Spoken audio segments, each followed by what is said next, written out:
तर इथं बघा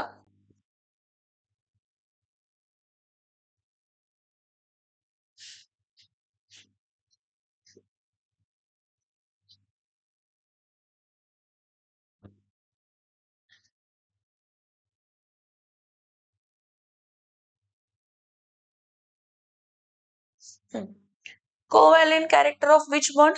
आयोनिक बॉन्ड. आयोनिक बॉन्ड म्हणजे काय? कशामुळे फॉर्म झालेला असतो एखादा आयोनिक बॉन्ड? एखादा आयोनिक बॉन्ड कशामुळे फॉर्म झालेला असतो? जो आयोनिक बॉन्ड आहे तो आयोनिक बॉन्ड कशामुळे फॉर्म झालेला असतो?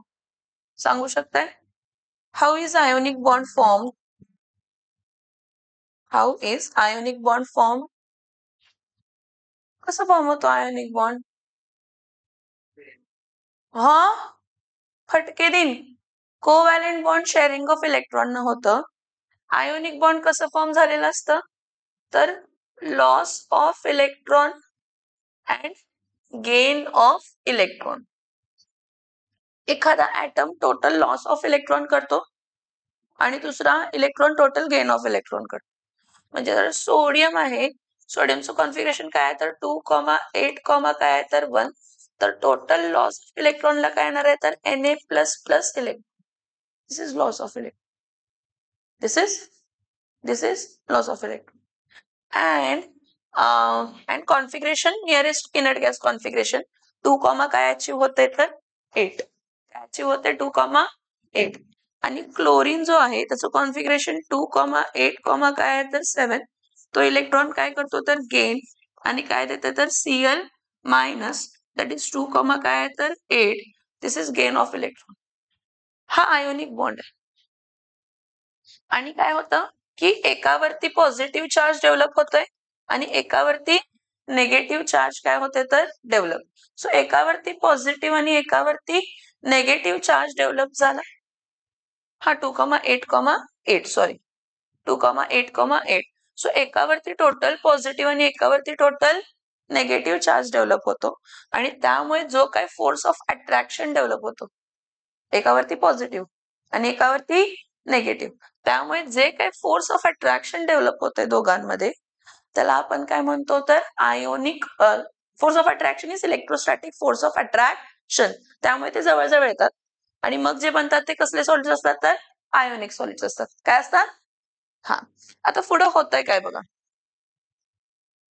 एक केस अशी आहे की तुमच्या कॅटायनची साईज खूप छोटी आहे. तुमचा कॅटायन खूप काय आहे छोटा आणि तुमचा एनायन खूप काय आहे तर मोठा.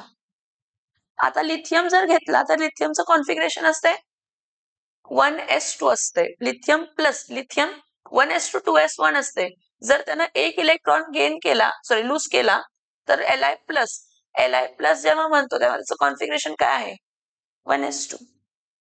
काय कॉन्फिगरेशन 1s2 कॉन्फिगरेशन आहे. सो आता लिथियमला किती शेल आहे? लिथियमला एकच शेल आहे ज्यामध्ये किती इलेक्ट्रॉन्स आहेत तर 2 आहेत. नेक्स्ट आयोडीन आहे. आयोडीन हे बघा फ्लोरीन सेकंड शेलला असतो. फ्लोरीन, क्लोरीन, ब्रोमीन, आयोडीन म्हणजे किती शेल आहेत त्याला 5 शेल आहेत. म्हणजे कॉन्फिगरेशन त्याचा 1s2 2s2 2p6 3s2 3p6 4s2 1s2 2s2 2p6 3s2 3p6 4s2 3d10 4p6 5s2 4d10 5p5 म्हणजे आउटर कॉन्फिगरेशन 5s2 काय असणार आहे 4d10 5p5. हे फक्त आयोडीनचं आहे. त्यानं एक इलेक्ट्रॉन काय केला गेन केला. मग कॉन्फिगरेशन काय होणार आहे 5s2 4d10 5p काय येणार आहे 6. समजतंय का? म्हणजे इथं जर बघितली तर ही पहिली शेल आहे, ही दुसरी शेल आहे, ही तिसरी शेल आहे, ही चौथी शेल आहे आणि ही 5वी शेल आहे. म्हणजे तुमचा कॅटायन खूप काय आहे छोटा आणि तुमचा एनायन खूप काय आहे तर मोठा. त्या केसमध्ये तुम्हाला covalent character of ionic bond दिसते. कसला कॅरेक्टर दिसतो आयोनिक बॉन्डचा? आयोनिक बॉन्डचा कसला कॅरेक्टर दिसतो कोव्हॅलेंट. म्हणजे काय ऍक्च्युअली कोव्हॅलेंट कॅरेक्टर म्हणजे एक क्रिस्टल डिस्टॉर्शन आहे. काय आहे? डिस्टॉर्शन म्हणजे स्ट्रक्चर हल्ल्यामुळे असं वाटतंय की शेअरिंग झालेलं आहे. हे बघा, हा कॅटायन आहे पॉझिटिव्हली चार्ज, हा एनायन आहे निगेटिव्हली चार्ज. मी तुम्हाला काय म्हटलंय, नॉर्मली कॅटायन आणि एनायन मध्ये काय होतंय, electrostatic force of attraction develop होते, त्यामुळे कॅटायन जवळ जातो. कॅटायन खूप हायली पॉझिटिव्हली चार्ज असतो ना, इथं या केसमध्ये कॅटायन पॉझिटिव्हली चार्ज आहे म्हणून तो खूपच एनायनच्या जवळ जातो, खूपच जवळ जातो एनायनच्या. आणि खूपच एनायनच्या जवळ जेव्हा जातो त्याच्या लक्षातच येत नाही की त्याच्या सेंटरला न्यूक्लियस पण असेल म्हणून. So when he go very close to each other, खूपच जवळ गेल्यामुळे न्यूक्लियस काय करतो, तो पण पॉझिटिव्हली चार्ज आहे, तो त्या कॅटायनला बाहेर ढकलतो, रिपेल करतो. काय करतो? काय करतो? रिपेल. आणि त्या रिपेलमुळे काय होतं, हा स्ट्रक्चर थोडासा डिस्टॉर्ट होतो. हा स्ट्रक्चर थोडासा काय होतो, डिस्टॉर्ट म्हणजे हल्ल्यासारखा होतो, डिस्टर्ब झाल्यासारखा होतो. कारण हा जो एक कॅटायन एकदम ह्याच्या जवळ गेलं, हा न्यूक्लियसच म्हणजे त्याच्या लक्षातच आलं नाही, कॅटायन खूपच जवळ गेला त्याच्या एनायनच्या. मग एक कॅटायन आहे, एक एनायन आहे. मग कॅटायन एकदम एकदम एकदम एकदम खूपच पॉझिटिव्ह एकदमच जवळ गेला. जवळ गेला तर न्यूक्लियस आहे, त्याच्या लक्षात आलं नाही. न्यूक्लियस काय करतं, मी पण पॉझिटिव्हली चार्ज आहे, तू कशाला एवढा आमच्या जवळ आलायस, म्हणून त्याला ढकलून देत. ते ढकलून देणं इज क्रिस्टल डिस्टॉर्शन. ते ढकलून देणं इज क्रिस्टल डिस्टॉर्शन. आणि तो जो क्रिस्टल डिस्टॉर्शन डेव्हलप झाला त्याला आपण म्हणतो काय कॅरेक्टर, असं वाटतं की कोव्हॅलेंट बॉन्ड फॉर्म झालाय, पण ऍक्च्युअली कोव्हॅलेंट बॉन्ड फॉर्म झालेला नसतो. कोव्हॅलेंट बॉन्ड सारखं दिसतं, कोव्हॅलेंट बॉन्ड सारखं दिसतं, पण कोव्हॅलेंट बॉन्ड फॉर्म झालेलं नाही, म्हणून त्याला म्हणतात covalent character. Covalent character of what? Covalent character of ionic bond. कोणाचं कोव्हॅलेंट कॅरेक्टर? कोणाचं कोव्हॅलेंट कॅरेक्टर? कोणाचं कोव्हॅलेंट कॅरेक्टर? आयोनिक बॉन्डचं covalent character. Covalent character of ionic. समझ में आ रहा है? यस और नो? यस और नो? लक्षात येते मी काय सांगते ते? परत एकदा सांगते, हे जे कोव्हॅलेंट कॅरेक्टर आयोनिक बॉन्डला येते, हे ऍक्च्युअली कोव्हॅलेंट बॉन्ड नाहीये. क्रिस्टल डिस्टॉर्शन मुळे असं वाटतंय की कॅटायन इलेक्ट्रॉन बरोबर, कॅटायन एनायन बरोबर इलेक्ट्रॉन शेअर करतोय, असं नाहीये. तो रिपल्शन झाल्यामुळे तो जोरात बाहेर फेकला जातो, जोरात बाहेर फेकला जातो म्हणजे स्ट्रक्चर डिस्टर्ब झाल्यासारखं वाटतं. आणि स्ट्रक्चर डिस्टर्ब झाल्यामुळे असं वाटतं की कसला बॉन्ड फॉर्म झालेला आहे, तर कोव्हॅलेंट बॉन्ड फॉर्म झालेला आहे. ना कोव्हॅलेंट कॅरेक्टर आयोनिक बॉन्डला कोणत्या केसमध्ये होतो? मोस्टली ज्या केसमध्ये कॅटायन खूप छोटा आहे आणि एनायन खूप, कॅटायन खूप आणि एनायन खूप काय तर मोठा. आणि कोण दाखवू शकतात कोव्हॅलेंट कॅरेक्टर्स कशामध्ये जास्त असणार आहे? 3 केसेस आहेत कोव्हॅलेंट कॅरेक्टर जेव्हा जास्त असणार आहे. जेव्हा तुमच्या कॅटायनची साईज छोटी आहे, when size of cation is smaller for the same anion, for the म्हणजे जर मी घेतला लिथियम आयोडाइड, त्यानंतर घेतला सोडियम आयोडाइड, त्यानंतर घेतला पोटॅशियम आयोडाइड, त्यानंतर घेतला lithium sodium potassium rubidium iodide, त्यानंतर घेतला सीझियम आयोडाइड, हे सगळे आयोडाइड घेतले, तर सगळ्यात स्मॉल साईज कोणाची असणार आहे? लिथियमची. मी काय म्हटलं कंडिशन तुम्हाला, कॅटायन काय असायला पाहिजे? छोटा. एनायन काय असायला पाहिजे? मोठा. Your cation should be very smaller and anion should be very greater. Then only the covalent character. आता सगळ्यांमध्ये एनायन सेम आहे, मग कोणाची साईज कमी असणार आहे? मग सगळ्यात जास्त कोव्हॅलेंट कॅरेक्टर कोण दाखवणार आहे? Lithium iodide.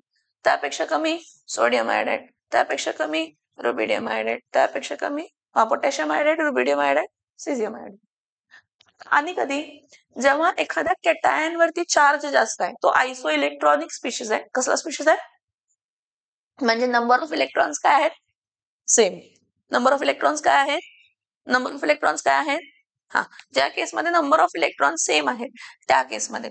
आता त्या केसमध्ये कोणता येणार आहे तर बघा, AlI3, त्यानंतर Mg I2 आणि त्यानंतर Na आय. हे बघा AlI3 च्या केसमध्ये Al3 प्लस असतं, MgI2 च्या केसमध्ये Mg2 प्लस असतं आणि NaI च्या केसमध्ये Na प्लस असतं. मग कोणाचा चार्ज जास्त, ज्या कॅटायनचा चार्ज जास्त त्याचा आयोनिक साईज छोटा असतो. ज्या कॅटायनचं चार्ज जास्त त्याचं साईज छोटा असतो. ज्या कॅटायनचं चार्ज जास्त त्याचं आयोनिक साईज काय असणार आहे, कमी असणार आहे. त्यामुळे त्याचं कोव्हॅलेंट कॅरेक्टर आयोनिक बॉन्ड मध्ये, कसला बॉन्ड मध्ये, आयोनिक बॉन्ड मध्ये कोव्हॅलेंट कॅरेक्टर जास्त. ह्याला फाजान्स रूल म्हणतो. कसला रूल म्हणतो, अजून एक आहे सांगते, फाजान्स रूल म्हणतो. कसला रूल म्हणतो, फाजान्स रूल. आता हे बघा हा, अजून एक कॉन्फिगरेशन असते सोडियम क्लोराईड एक असते आणि दुसरं असते कॉपर क्लोराईड एक असते. दोघांमध्ये काय फरक आहे सांगते. ह्या दोघांची कॅटायनिक साईज सेम आहे. काय सेम आहे, काय सेम आहे, कॅटायनिक साईज. पण कॉन्फिगरेशन बघा काय, ह्या सोडियम मध्ये काय कॉन्फिगरेशन असते, 1s2 2s2 2p6 3s2 1s2 2s2 2p6 हा 3s2 का 3s1 येणार, 3s1 येणार ना, सोडियम आहे ना, सोडियम आहे तर काय येणार आहे, तर 11 ना ॲटॉमिक नंबर, 3s काय येणार आहे तर 1. आता जर 3s1 येणार आहे तर तो एक इलेक्ट्रॉन काय करणार आहे, एक इलेक्ट्रॉन काय करणार आहे, लूज करणार आहे. एक इलेक्ट्रॉन काय करणार आहे, लूज करणार आहे. सो इथं काय येणार आहे, 1s2 2s2 काय येणार आहे तर 2p6, 1s2 2s2 1s2 2s2 2p6 configuration. म्हणजे इथं कॉन्फिगरेशन कसं आहे तर S आणि P भरले. कम्प्लीट कॉन्फिगरेशन मध्ये कोण भरले, S आणि कोण भरले तर P. पुढे बघा, कॉपरचा ॲटॉमिक नंबर 29 असते. कॉन्फिगरेशन काय असते, 1s2 2s2 2p6 3s2 3p6 4s2 3d 4s2 3d9 होतं काय, 4s2 काय होतं 3d9. पण ऍक्च्युली काय होतं बघा हा, हाफ फील्ड आणि कम्प्लिटली फील्ड सबशेलला कसली स्टॅबिलिटी असते, एक्स्ट्रा स्टॅबिलिटी असते. मग त्यामुळे तो काय करतो, 4s मधला एक इलेक्ट्रॉन काय करतो, घेतो. 4s मधला एक इलेक्ट्रॉन घेतला तर इथं काय येणार आहे 4s1 आणि इथं काय येणार आहे 3d10. आणि जर मी कॉपर प्लस म्हटला तर 4s1 मधला एक इलेक्ट्रॉन काय केला, गेला. म्हणजे इथं कॉन्फिगरेशन काय राहणार आहे, 1s2 2s2 2p6 3s2 3p6 3d10. हा म्हणजे तो कॉन्फिगरेशन भरताना sp आणि काय भरला, d. जेव्हा डी भरतं की नाही डी, त्यावेळी शिल्डिंग इफेक्ट कमी होतं. काय कमी होतं, आणि शिल्डिंग इफेक्ट कमी झाला तर न्यूक्लिअर चार्ज जास्त होतं. काय जास्त होतं, हा. आणि जेव्हा न्यूक्लिअर चार्ज जास्त होतं त्यावेळी तो खूपच जवळ जाणार आहे NiOnच्या, कोणाच्या, मग खूपच जवळ कोण जाणार, कॉपर कम्पेअर्ड टू सोडियम. त्यामुळे कोव्हॅलेंट कॅरेक्टर कोणामध्ये येणार आहे, कॉपर मध्ये जास्त येणार आहे. कशामध्ये जास्त येणार आहे, कारण तो खूपच जवळ गेला. खूपच जवळ गेल्यामुळे डिस्टॉर्शन गेल्यामुळे काय, कॅटायन खूपच एनायनच्या जवळ गेला तर तो बाहेर काय केला जातो, फेकला जातो. काय केला जातो बाहेर. मग जेव्हा कधीही बघा तुमच्याकडे कॅटायनची साईज सेम आहे, if the size of cation, if the size of cation is same, जर साईज ऑफ कॅटायन काय असेल, if size of cation is, if the size of cation is same, then cation with configuration, cation with configuration, कोणता configuration सांगा, SPD. कोणता configuration, कोणता configuration, हा cation with configuration SPD shows more covalent character, shows what, yes, shows more covalent character. हे बघा covalent character जास्त, bond तर आयोनिकच असणार आहे, बॉन्ड तर हा बॉन्ड तर आयोनिकच असणार आहे, पण कॅरेक्टर कसं असणार आहे तर कोव्हॅलेंट. कोव्हॅलेंट शेअरिंग ऑफ मुळे फॉर्म झालेला बॉन्ड, पण तसं काय शेअरिंग बिरिंग इथं होत, फक्त काय होतंय, कोव्हॅलेंट बॉन्ड फॉर्म झाल्यासारखं वाटतं, कोव्हॅलेंट बॉन्ड फॉर्म झाल्यासारखं वाटतं. लक्षात येते मी काय सांगितलं? Yes or no? Yes or no? Yes or no? हे दोन्ही फाजांचेच रूल आहेत. कसले रूल्स आहेत हे दोन्ही? फाजांस रूल. सो इथं बघा, several ionic compound possess partial covalent character. थोडे आयोनिक कंपाऊंड्स आहेत, त्यांना कसला कोव्हॅलेंट कॅरेक्टर असतो? Partial covalent character. Character, bond नाही, कॅरेक्टर. बॉन्ड तर आयोनिक आहे, पण दिसताना कॅरेक्टर कसा दिसतोय? कोव्हॅलेंट. दिसताना कॅरेक्टर कसा दिसतोय? Covalent. So and shows properties similar to covalent compound. आणि कोव्हॅलेंट कॅरेक्टर असल्यामुळे ते प्रॉपर्टीज कशासारखे दाखवतात? कंपाऊंड सारखे. हा, फॉर एक्झाम्पल लिथियम क्लोराइड हा आयोनिक आहे. कसा आहे? हा, पण तो सोल्युबल आहे ऑर्गॅनिक सॉल्व्हेंट मध्ये. देन वॉटर मध्ये सोल्युबल नाही आहे, पण ऑर्गॅनिक सॉल्व्हेंट मध्ये सोल्युबल आहे. ऑर्गॅनिक सॉल्व्हेंट मध्ये सोल्युबल असणे ही कोणाची प्रॉपर्टी आहे? Covalent compounds. कोव्हॅलेंट कंपाऊंड जे असतात ते ऑर्गॅनिक सॉल्व्हेंट मध्ये इझिली काय होऊ शकतात? तर सोल्युबल होऊ शकतात. त्याला पण कंडिशन आहे, पोलार, नॉन पोलार. सॉल्व्हेंट कसं आहे? नॉन पोलार आहे का पोलार आहे? समझ में आ रहा है? हाँ. टू एक्सप्लेन द पार्शियल म्हणजे स्लाइट, जरासा. To explain the partial covalent character in ionic bond कोणता रूल पुट केलाय? Fajans put for the following rule. Fajans rule म्हणतो. कसला रूल म्हणतो आपण त्याला? फाजान्स रूल. फायनान्स बिनान्स नाही, फाजान. फटके दिन एकच.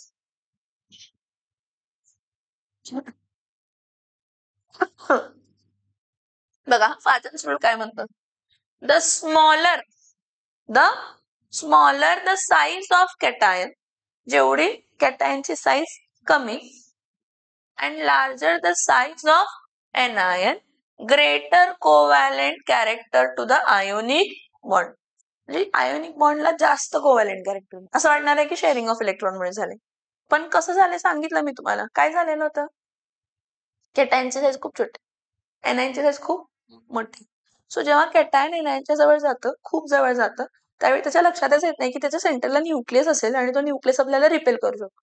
आणि तसंच होतं की कॅटायन खूपच जवळ झाल्यामुळे कॅटायन एनायनच्या खूपच जवळ गेल्यामुळे एनायनचा न्यूक्लियस त्याला हायली रिपेल करतो, बाहेर फेकतो. त्यामुळे डिस्टॉर्शन, स्ट्रक्चर हल्ल्यासारखं वाटतं. म्हणजे डिस्टॉर्शन असं वाटतं की बॉन्ड फॉर्म झालाय कोव्हॅलेंट, पण ऍक्च्युली कोव्हॅलेंट बॉन्ड बिंड काय फॉर्म झालेला नाही. तो टाकतो बाहेर त्यामुळे असं वाटतं की शेअरिंग झालंय. समजतंय? फॉर एक्झाम्पल लिथियम क्लोराइड घेतला, हा मोर कोव्हॅलेंट आहे सोडियम क्लोराइड पेक्षा, कारण लिथियमची साईज छोटी आणि सोडियमची साईज मोठी. So lithium iodide is more covalent than lithium chloride. का? तर इथं परत कॅटायन सेम आहे, पण आयोडाइडची साईज मोठी आणि क्लोराइडची साईज छोटी. मी तुम्हाला काय म्हटलं? जेवढा मोठा एनायन आणि जेवढा छोटा तेवढा जास्त कोव्हॅलेंट कॅरेक्टर. कोणाला? आयोनिक बॉन्डला. कोण आयोनिक बॉन्ड? कसा फॉर्म झालेला असतो? Sharing of electrons. कसा फॉर्म झालेला असतो? फटका देते शेअरिंग ऑफ इलेक्ट्रॉन्स.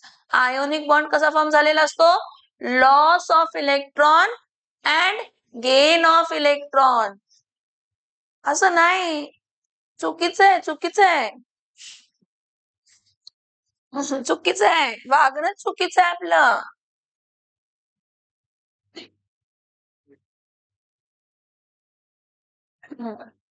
इथं बघा, greater the charge on cation, जेवढं जास्त चार्ज केटायन वरती तेवढा जास्त covalent character on ionic bond. For example AlCl3 वरती चार्ज काय असते? +3. MgCl2 वरती चार्ज काय असते? +2. आणि NaCl वरती चार्ज काय असते? तर +1.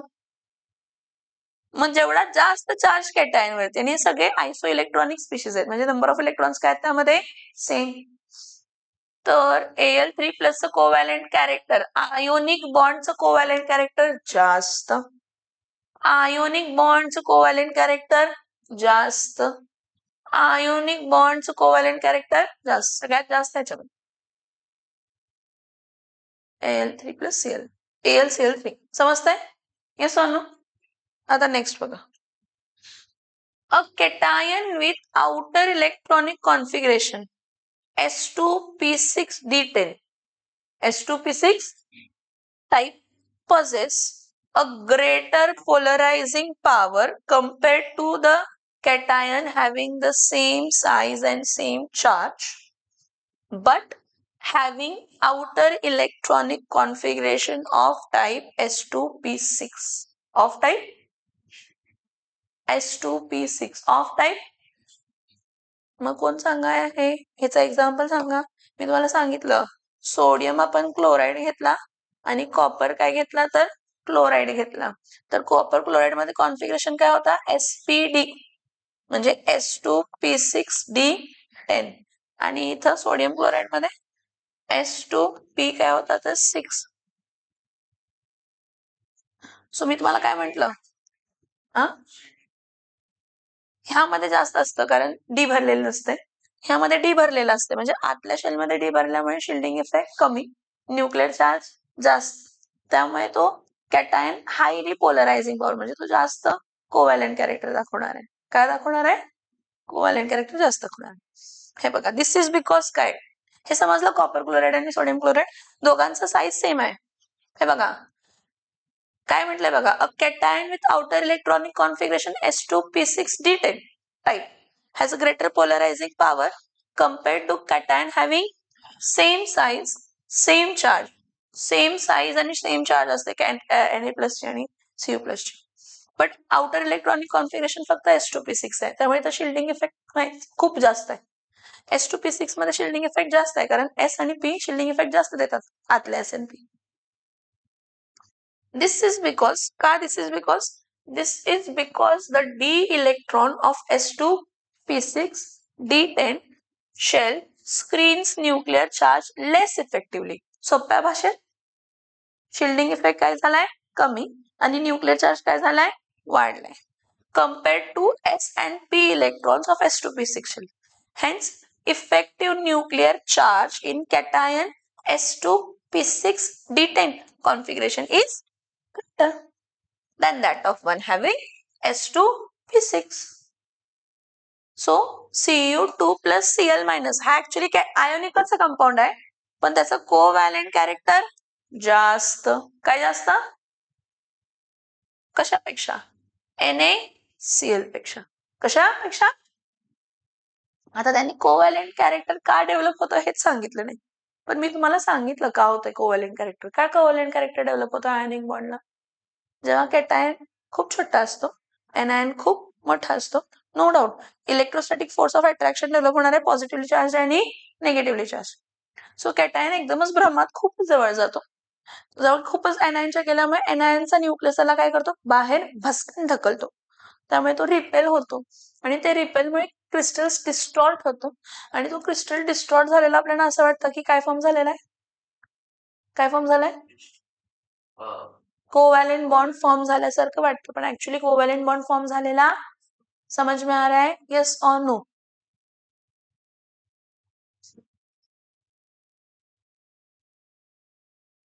See, the next point we are going to discuss is resonance. आणि अजून रेझोनन्स आपण डिटेल मध्ये ना basic principles and techniques of organic chemistry मध्ये बघायचंच आहे.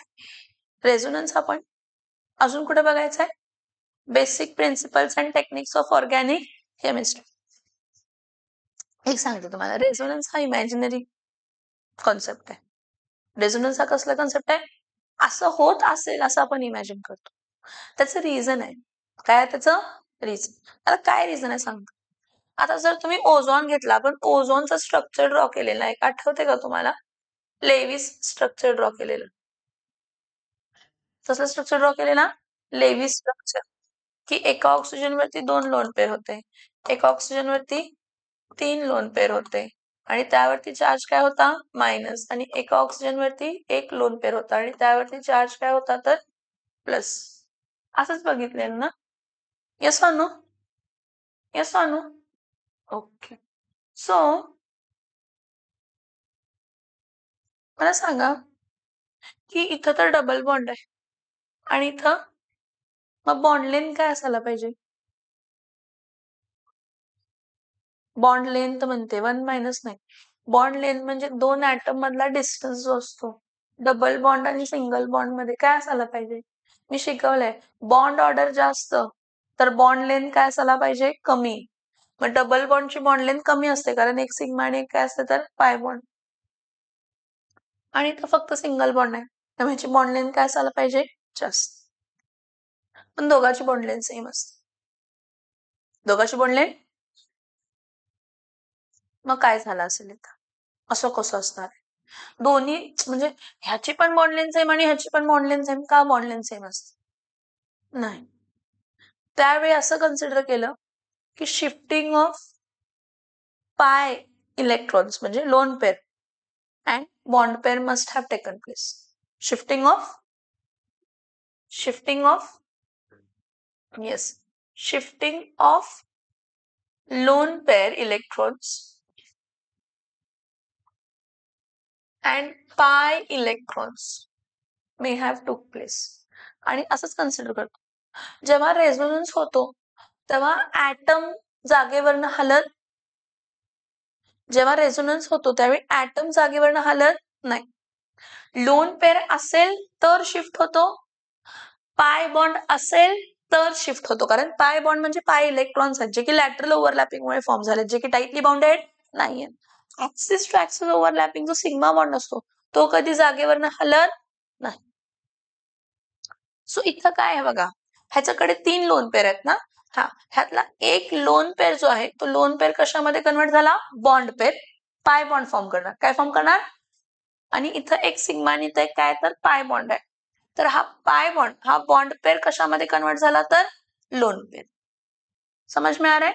Shifting of lone pair to bond pair and bond pair to lone pair must have took place, and if that therefore त्यांच्या शिफ्टिंगमुळे आपल्याला एक स्ट्रक्चर मिळतं. त्यांच्या शिफ्टिंगमुळे आपल्याला एक स्ट्रक्चर मिळतं, नवीन स्ट्रक्चर मिळतं. नवीन स्ट्रक्चर काय मिळणार आहे म्हणून? हा ऑक्सिजन आहे, हा सिंगल बॉन्ड आहे, इथं ऑक्सिजन आहे, परत इथं एक ऑक्सिजन आहे. इथं बघा, हा जेव्हा लोन पेअर बॉन्ड पेअर मध्ये गेला तेव्हा इथं डबल बॉन्ड येणार आहे आणि इथं आहे तसं, आणि इथं 1 2 3 4 हा जो बॉन्ड पेअर आहे हा कशामध्ये कन्वर्ट झाला? आलं का लक्षात? येस और नो? मग त्यामुळे आता इथं 3 लोन पेअर आहे त्यामुळे इथं फॉर्मल चार्ज काय असणार आहे? मायनस, आणि इथं फॉर्मल चार्ज आहे तसा काय असणार आहे? पॉझिटिव्ह.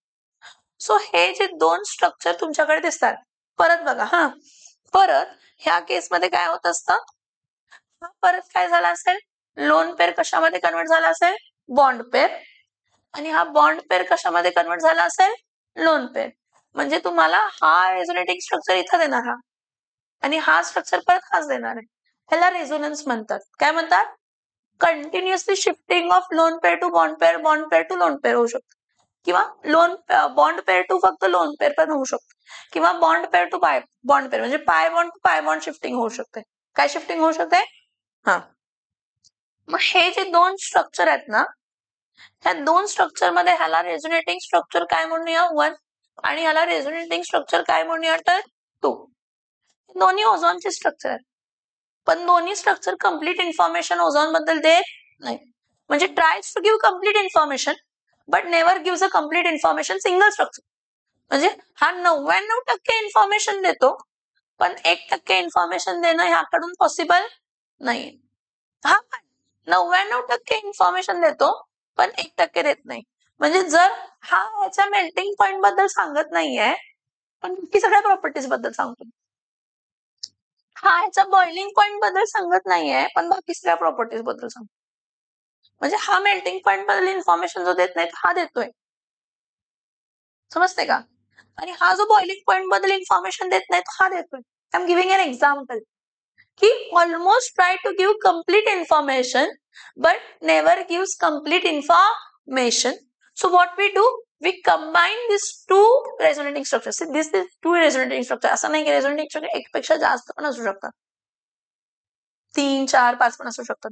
आणि जेवढे जास्त रेझोनेटिंग स्ट्रक्चर तेवढी जास्त स्टॅबिलिटी.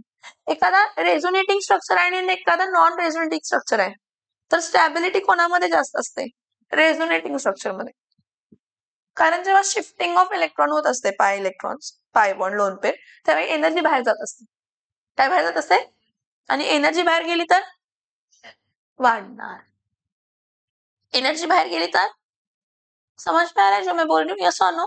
हा. आता इथं बघा, हा रेझोनेटिंग स्ट्रक्चर काढला, हा ओ, इथं परत काय येणार आहे, तर इथं ओ एक येणार आहे, इथं एक ओ येणार आहे.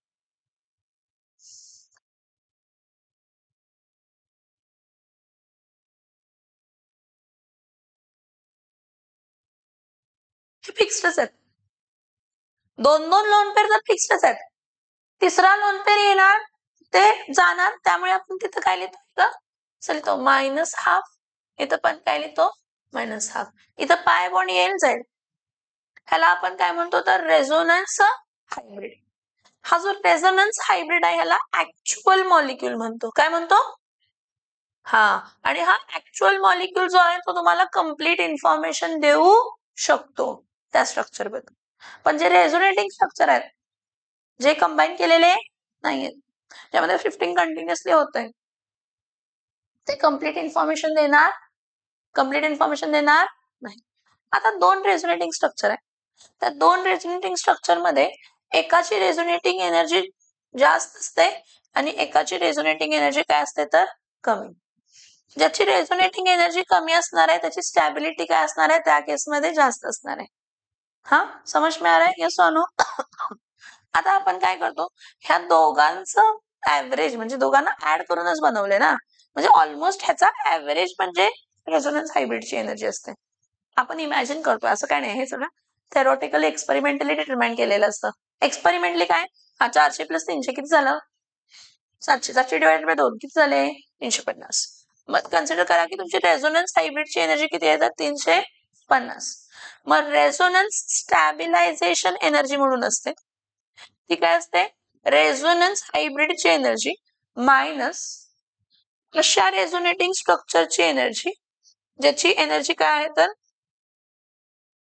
अशा रेझोनेटिंग स्ट्रक्चरची एनर्जी घ्यायची, जी काय आहे, तर समज में आ रहा है, त्याला म्हणतात रेझोनन्स स्टॅबिलायझेशन एनर्जी. हा, 50. आता इथं बघा, हा तुमचा बेन्झिन आहे. बेन्झिन काय आहे, बेन्झिन. ह्या बेन्झिन मध्ये हा बॉन्ड इथं शिफ्ट होतो, हा बॉन्ड इथं शिफ्ट होतो, हा बॉन्ड इथं काय होतो, शिफ्ट. म्हणजे इथं शिफ्टिंग ऑफ काय होत आहे, पाय बॉन्ड. फक्त काय होतं, शिफ्टिंग ऑफ, काय होतं, shifting of pi bond shift होतात.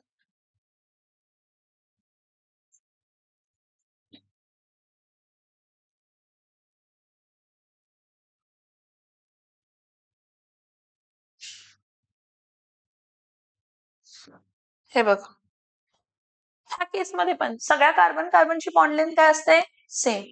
हा, इथं डबल बॉन्ड आहे तर इथं सिंगल बॉन्ड आहे, इथं डबल बॉन्ड आहे तर इथं सिंगल बॉन्ड आहे, इथं डबल बॉन्ड आहे तर सिंगल बॉन्ड. ह्याला कॉन्जुगेशन म्हणतात, alternate double bond, single bond, double bond.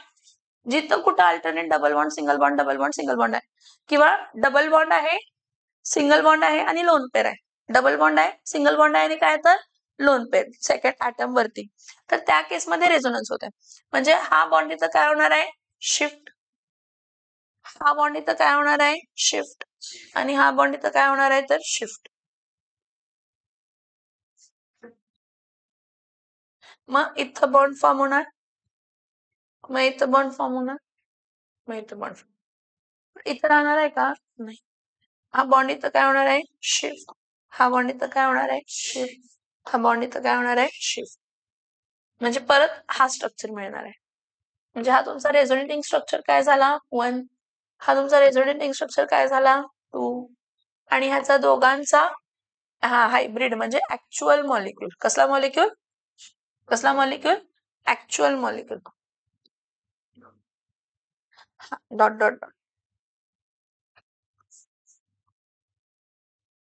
कारण तो बाय बॉन्ड एका जागेत स्थिर राहतोय का? नाही. त्याला आपण काय म्हणतो? Resonance hybrid. काय म्हणतो? परत ह्यामध्ये एकाची एनर्जी कमी एकाची एनर्जी जास्त, दोघांचं कॉम्बिनेशन म्हणजे रेझोनन्स हायब्रिडची एनर्जी नाही नाही वेगवेगळी, दर स्ट्रक्चरला वेगवेगळी, कधी सेम नसते. आणि एखादा नॉन रेझोनेटिंग स्ट्रक्चर आणि एखादा रेझोनेटिंग स्ट्रक्चर आहे, तर रेझोनेटिंग स्ट्रक्चरची स्टॅबिलिटी काय असते तर जास्त. समज मिळणार आहे? Yes or no?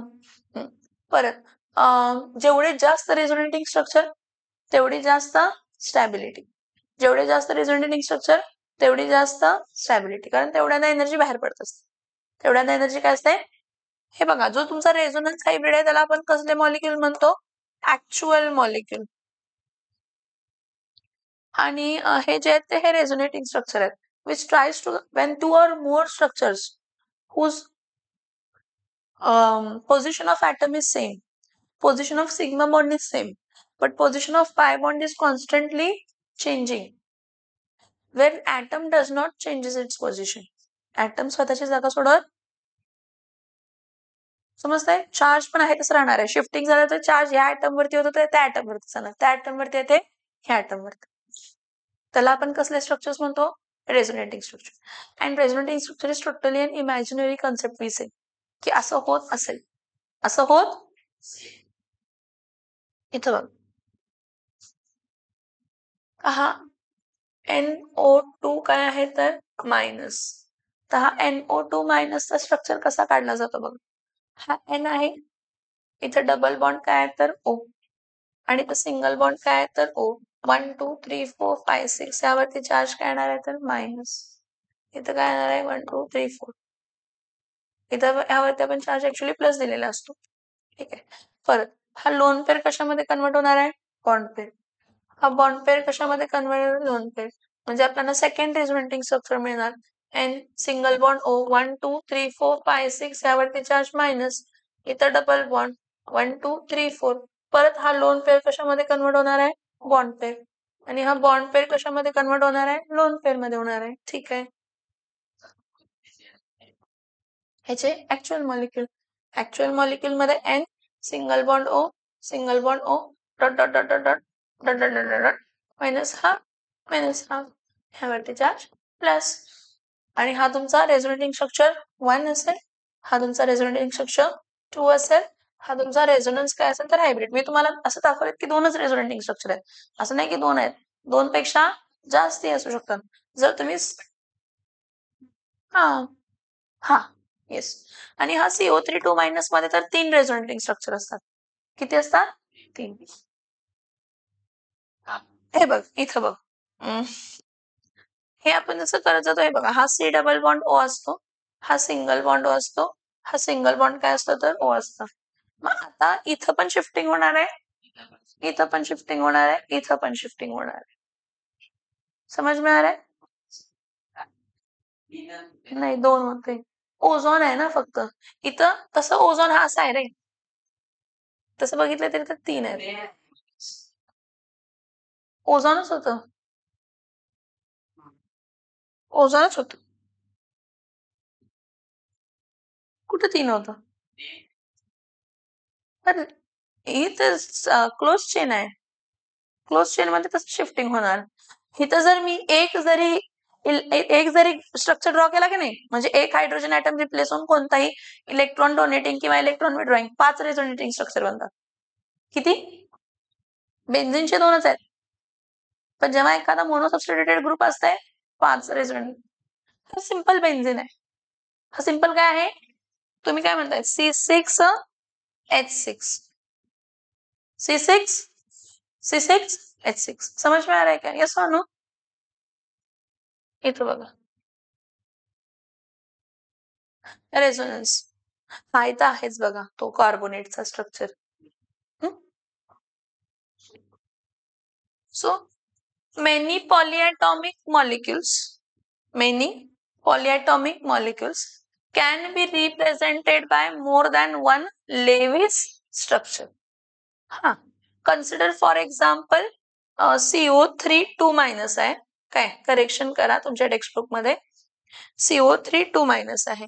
So each structure differs from the other only in the position of electrons without changing position of what? Atoms. atoms जागेवरचे हलत नाही तर मग इथं काय झालंय तर बघा हा ते सांगते. हा स्ट्रक्चर आहे ना हा वाला. ठीक आहे. हा लोन पेअर कशामध्ये कन्वर्ट झालाय तर बॉन्ड पेअर आणि हा बॉन्ड पेअर कशामध्ये कन्वर्ट झालाय तर लोन पेअर. परत हा इथं इथं बॉन्ड आहे.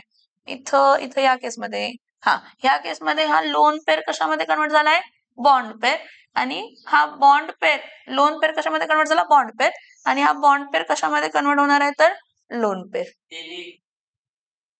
नाही एकत्र नाही होत तसं काय होत असं कसं होईल नाही होत पॉसिबलच नाहीये कसं होणार सांग मला. परत हा बघ इथला हा लोन पेअर कशामध्ये कन्वर्ट होतो बॉन्ड पेअर आणि हा बॉन्ड पेअर कशामध्ये कन्वर्ट होतो लोन पेअर. हे खूप फास्ट होत असते. हे आपण असं म्हणतो की हे इतकं फास्ट होत असते की आपल्याला ते स्ट्रक्चर समजूनच येत नाही. त्यामुळे आपण रेझोनन्स हायब्रिडर ना हा सगळे स्ट्रक्चर. आता हा कार्बन यामध्ये कसला हायब्रिडाइज्ड आहे sp2 हायब्रिडाइज्ड आहे हा कार्बन. sp2 हायब्रिडाइज्ड आहे तर ह्याची जिओमेट्री काय असणार आहे ट्रायगोनल प्लॅनर जिओमेट्री. कसली जिओमेट्री असणार आहे त्या प्लॅनर स्ट्रक्चर मध्ये सगळ्या गोष्टी फास्ट घडत असतात. सी आपण हे इमॅजिन केलं की एवढं फास्ट इथं होत असेल म्हणून तुमचं जे काही सीओ बॉन्ड आहेत सगळे सीओचे बॉन्ड लेंथ काय तर सेम. मग इथं किती रेझोनेटिंग स्ट्रक्चर आहेत 3. त्या तिघांचं तिघही कम्प्लीट इन्फॉर्मेशन द्यायला बघणार आहेत पण एकही स्ट्रक्चर कम्प्लीट इन्फॉर्मेशन देऊ शकत नाही. So none of this individual structure is adequate to explain the properties the actual structure of CO3 minus structure of the actual structure of CO3 2 minus is a combination of the 3 Lewis structure and it is called as what resonance hybrid. त्याला आपण काय म्हणतो resonance hybrid. So resonance signifies that there is more than one possible way in which the electron can be assigned to the Lewis structure. So the various हे जे resonating structure 1 resonating structure 2 ह्याला आपण canonical forms पण म्हणतात. काय म्हणतो आपण त्याला so thus various structures are called as what canonical forms. कसले फॉर्म्स म्हणतो आपण त्याला canonical forms. समझ में आ रहा है yes or no? Now consider O3. हा O3 मध्ये डबल बॉन्ड आहे तर 121 पिकोमीटर असायला पाहिजे. सिंगल बॉन्ड आहे 148 पिकोमीटर असायला पाहिजे. परत इथं सिंगल बॉन्ड झालं तर हा इथं डबल बॉन्ड झालं तर हा म्हणजे डबल बॉन्डला कमी बॉन्ड लेंथ कमी येते जवळ येतात मॉलिक्युल्स डबल बॉन्डला. डबल बॉन्डला बॉन्ड लेंथ कमी. मग आता हे बघा इथं बघा डबल बॉन्ड आणि सिंगल बॉन्ड आहेत ना पण ऍक्च्युअल मॉलिक्युल जेव्हा आपण बघतो त्यांची बॉन्ड लेंथ काय असते सेम. का असते बॉन्ड लेंथ सेम कारण शिफ्टिंग होते कंटिन्युअसली. काय होते शिफ्टिंग मग दोघांना डबल बॉन्ड कॅरेक्टर असतो. सो हे बघा we have seen that many polyatomic ions and molecules can be represented by the different canonical form and each canonical form म्हणजे each resonating structure is having different energy. Each resonating structure is having different energy. Each resonating structure is having different energy. So energy of resonating form is different from the most of the stable structure that is resonance hybrid. So the difference in energy of a stable contributing structure and the resonating form is usually defined as resonance energy. काय म्हणतो आपण त्याला resonance energy. So to summarize this काय बघा energy of the resonance hybrid structure is less. Energy of the resonance hybrid structure is less than the energy of any single canonical form. कोणत्याही एखाद्या single canonical form पेक्षा resonance हायब्रिडची energy काय असते तर कमी असते. Okay hence resonance stabilises certain polyatomic ions और molecules. The average of all the resonating structure The average of all the resonating structure contributes to the overall bonding characteristic feature of the molecule. So this will be clear from the example of ozone. Ozone चे किती resonating structure होते? 2. कुठे आहे? अच्छा ठीक. ते वरचं त्यांनी सांगितलंय की 3 रेझोनेटिंग स्ट्रक्चर आहेत ना, हे 2 रेझोनेटिंग स्ट्रक्चर आहेत ना, ह्याची एनर्जी आणि ह्याच्या एनर्जी मध्ये सेम नाही, वेगळे असते. त्यातून थर्ड हा जो रेझोनन्स हायब्रिड आहे, ह्या रेझोनन्स हायब्रिडची एनर्जी ह्या दोघांमधल्या एकापेक्षा काय असणार आहे? कमी. दोघांपेक्षा हा, कारण ती ऍव्हरेज आहे. काय आहे ती 128 रेझोनन्स स्टॅबिलायझेशन एनर्जी. 128 नाही, एनर्जी वेगळी. मी एनर्जीचं एक्झाम्पल दिलं, दाखवते रेझोनन्स स्टॅबिलायझेशन एनर्जी. 1 मिनिट रुको. हे बघा, ozone can be represented by 2 canonical forms, 1 and 2. Third is a resonance hybrid. The energy of third is less than that of 1 and 2. 1 आणि 2 पेक्षा काय असते तर कमी असते. आता हे खूप म्हणजे काय म्हणतात त्याला, थोडस असं म्हणू शकतो की दोघांपेक्षा कमी नसते, दोघांपेक्षा कोणातरी एकापेक्षा कमी असते, कारण आपण त्याचा ऍव्हरेज काढत असतो. काय काढत असतो? मग रेझोनन्स स्टॅबिलायझेशन एनर्जी म्हणजे हे वाला.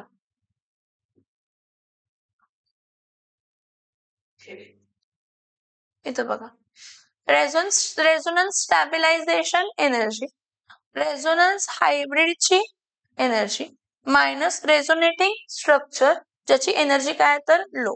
रेझोनेटिंग स्ट्रक्चर एनर्जी लो 300 आहे, रेझोनन्स हायब्रिड 350. सो 350 मायनस 300 म्हणजे approximately 50 kilo joule of energy बाहेर द्यावी लागेल स्टॅबिलिटी अचीव्ह करण्यासाठी.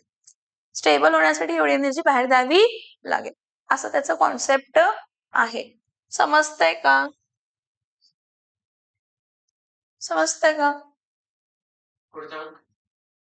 काय हे झालं, हे तुम्ही करणार ना सॉल्व? पुढचा लेसन घेणार आहे, सांग.